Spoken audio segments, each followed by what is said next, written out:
Today we're doing our next Earth lesson, and we're going to be starting off this episode with some resting exercises.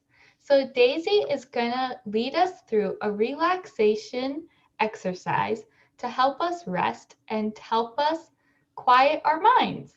All right, so we're going to start by closing our eyes and taking 3 deep breaths. Okay, so breathe in and out. And in and out. And one last time, in and out. Picture yourself somewhere that you feel at peace, somewhere that you feel safe and rested. Maybe it's your bedroom or the forest, or maybe it's your backyard, anywhere that you feel safe and peaceful. Think about what it looks like, what it smells like, and what sounds they hear. Maybe what you hear and maybe who is around you. Just everything that's around you and what's going on. Just picture it and just feel peaceful. And then when you're done, you can open your eyes and talk about what it was like to be peaceful and to take some time to rest and quiet your mind. Ariane, what did you picture in your peaceful space? I pictured the ravine behind our house where we go for hikes sometimes, or we just go to sit with the nature. So I was thinking about that during my resting time. Were you thinking of anything, Daisy? Oh yeah, I was. I was thinking about, well, we went to Jasper a little while ago and it was a great time and it was so peaceful to take walks in the forest. It was really nice. So I was just picturing being in the trees with the birds chirping, and it was really nice. Hi everyone! Okay, so me and my family are here in Jasper, and right now we're in this beautiful forest taking a hike, and we're really just enjoying and celebrating the earth, and I thought this really fits so well for what we're doing this week and the past couple of weeks with our earth unit. And you know, we just threw some rocks in a river and it was so fun, and the water was so cold, and we're just enjoying the sunshine, and maybe if you listen closely you can hear the river.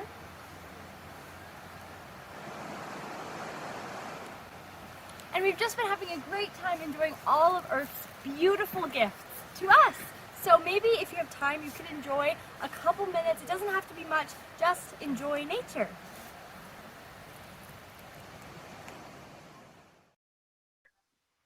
That's awesome.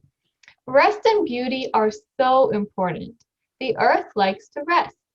Winter is our land's chance to rest up before another growing season. The soil gets to rest, the trees and the plants get to rest. Some of them are dormant, like having a big sleep where they don't have to put all their energy into growing leaves and fruit. Nature and us are pretty similar. We need rest too. And sometimes being in nature can be restful for us. It's like we and nature are meant to be friends.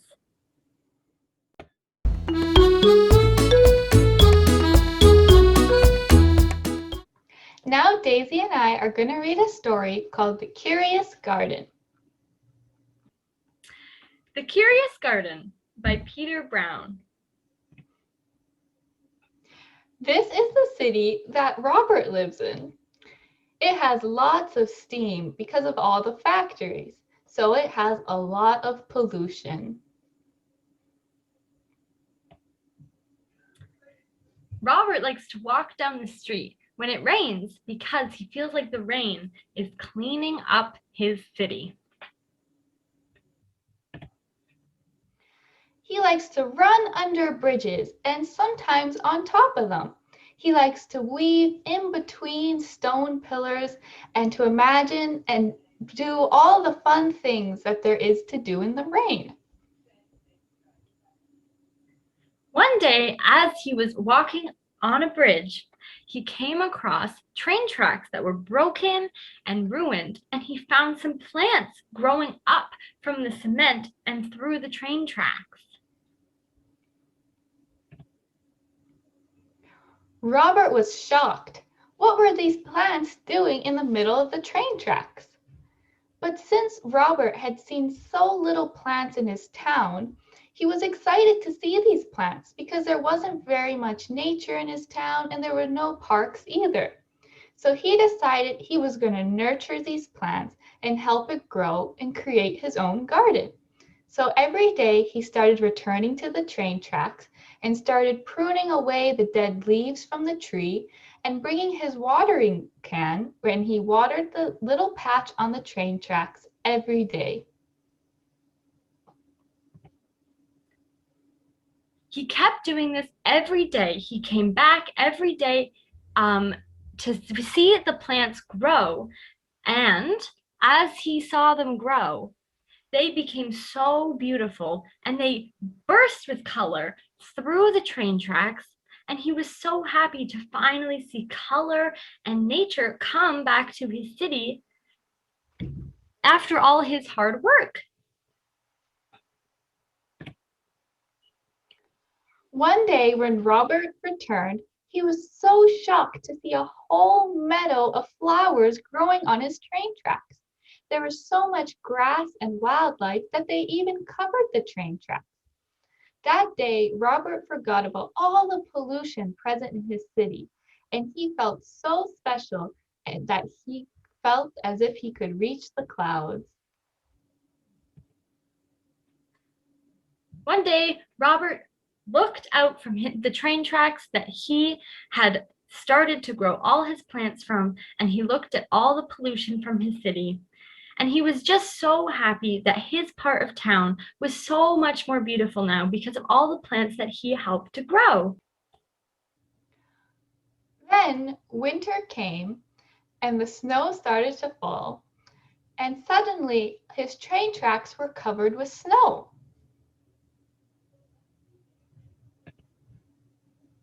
But Robert had an idea. He thought that if he could grow plants on train tracks, then he could grow plants anywhere. So he collected his tools, he got his wheelbarrow full of shovels and his watering can and a rake, and he went to the library to get a book on gardening, and he learned all he could about how to grow plants in his own house. After he grew the plants in his house, Robert decided to return back to his garden on the train tracks. By this time, it was already autumn, so the snow was starting to melt, and he saw the tree that he helped grow and the little patch of grass return. Because of the book he borrowed from the library, Robert had so much new information on how to care for plants. He got a new watering can that held more water. He got a new pair of shears that cut more efficiently, and he even learned some songs that he could sing to his plants to help them grow. Robert did this every day until his plants were blooming and they were so luscious and big. They covered everything. They grew all over the train tracks and they even spilled out over the walls of the train tracks onto the houses and everywhere. But then he started noticing something peculiar. The plants started growing everywhere. They started growing over stop signs and over fire hydrants. Soon, the entire city was covered in plants. After Robert had decided to clean up some of the plants that were growing a little bit crazy and give them to his neighbors, everybody started wanting to grow plants, and they were everywhere. They were on the tops of buildings, they were on people's roofs, they were everywhere. The city looked so much more beautiful, and everyone came to help Robert grow his plants.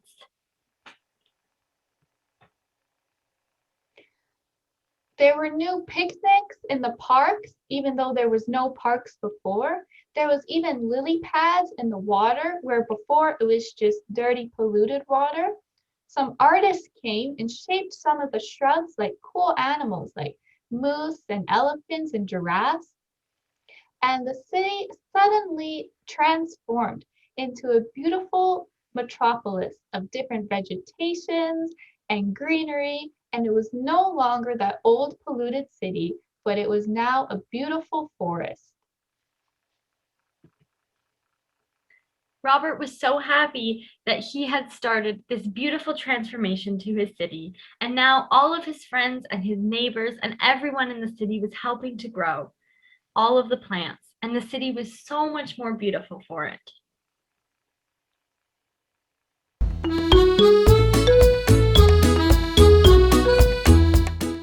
Okay, so now we are going to do some coloring, and you can find the coloring sheet, and we're going to color together while we talk about the story we just read. And yeah, and if you have any questions or thoughts about the story, you can talk about those, or you can just answer the questions that we have. And yeah. So, Daisy, why do you think the book is called The Curious Garden? Well, I think that the garden that grew was quite curious because it popped up in a place that it shouldn't have been, and that it started growing where you wouldn't think that a plant could grow, but it still did. It was really a strange place, a curious place for a plant to grow. So I think that is why the garden is called the Curious Garden. You're so right, Daisy. It was really curious how it started to grow on the train tracks. It was very peculiar. Ariane, is gardening hard work? Gardening is very hard work. It is. Sometimes I help my parents garden in the summer, and it's always very difficult. Sometimes you have to carry heavy things like bags of soil or pails of water, and it's usually really warm out too, so Oh, yeah. it can make you feel kind of tired. So that's why I really admired Robert's work ethic in the story, because he was carrying all those gardening tools up to the train tracks every day to care for his garden. And it must have taken a lot of determination to do that every day. That's so true. Gardening really can be a workout, and Robert did such a great job. Daisy, what do you think would have happened to the plants if Robert hadn't taken care of them? I think that if Robert had not taken care of those plants, that sadly, they probably would have died, because a lot of plants sometimes need a lot of care and love to grow, just like we do. And if Robert hadn't given it to them, they probably wouldn't have done so well. And just like how Robert gave them so much help, they thrived and they grew all over the city. Without it, I think it would have been the opposite, and they would have probably died, which is such a good thing that Robert did help out, because those plants were so beautiful.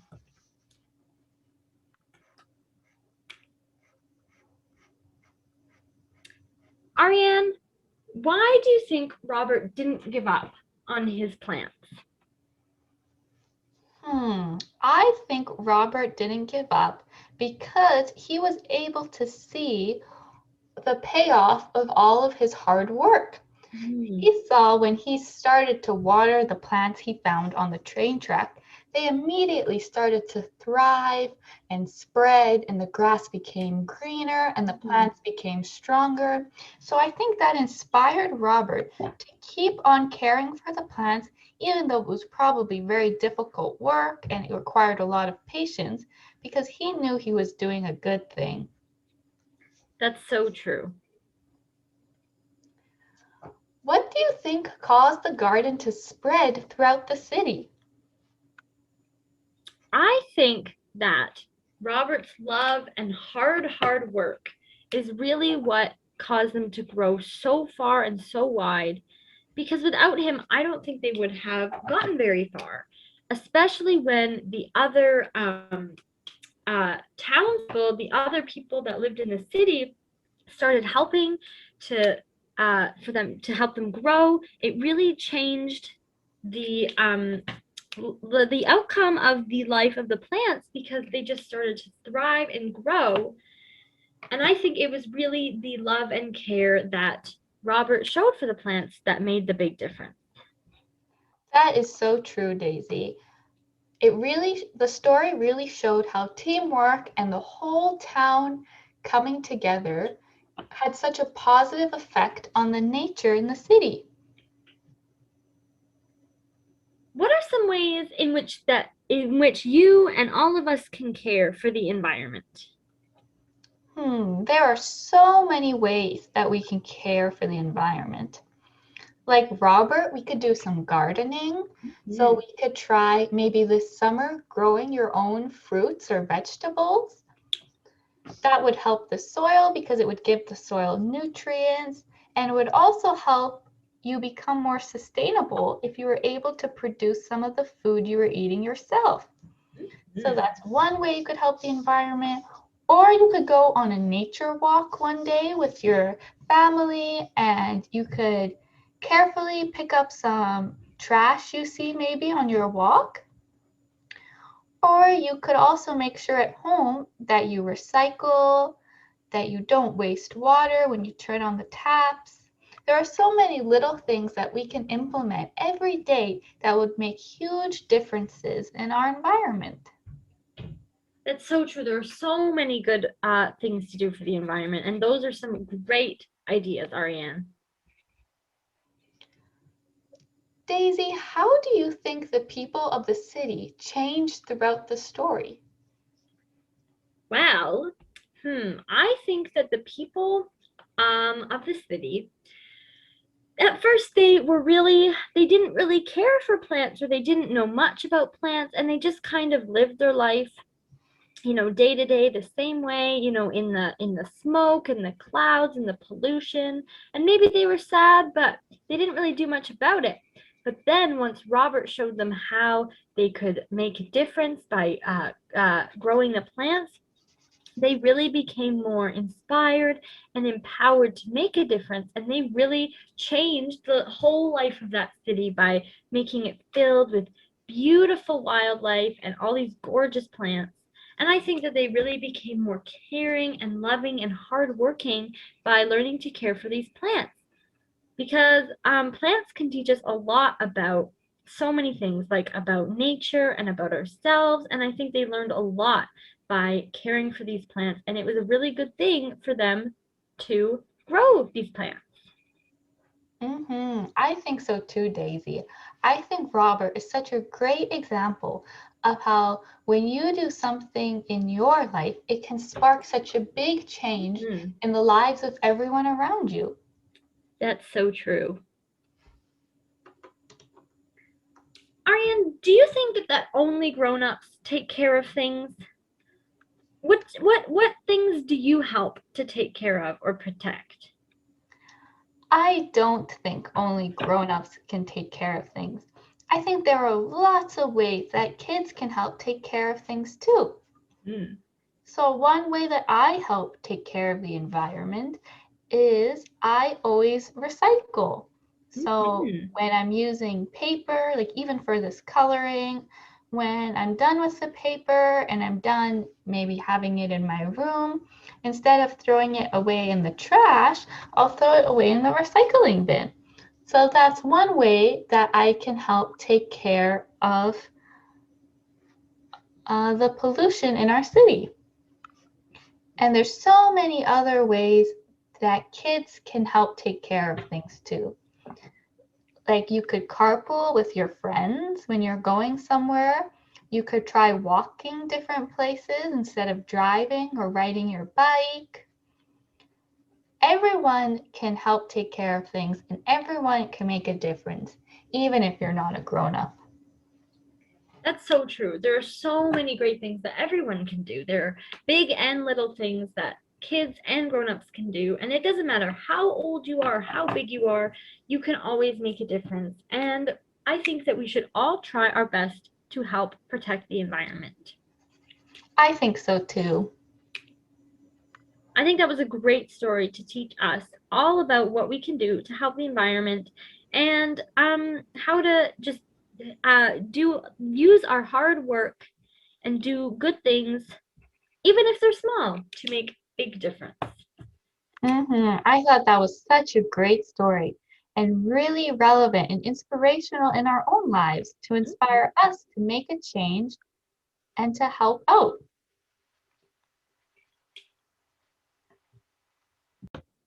All right, that's it for this week's episode. We hope you enjoyed, and we will see you next week. Bye.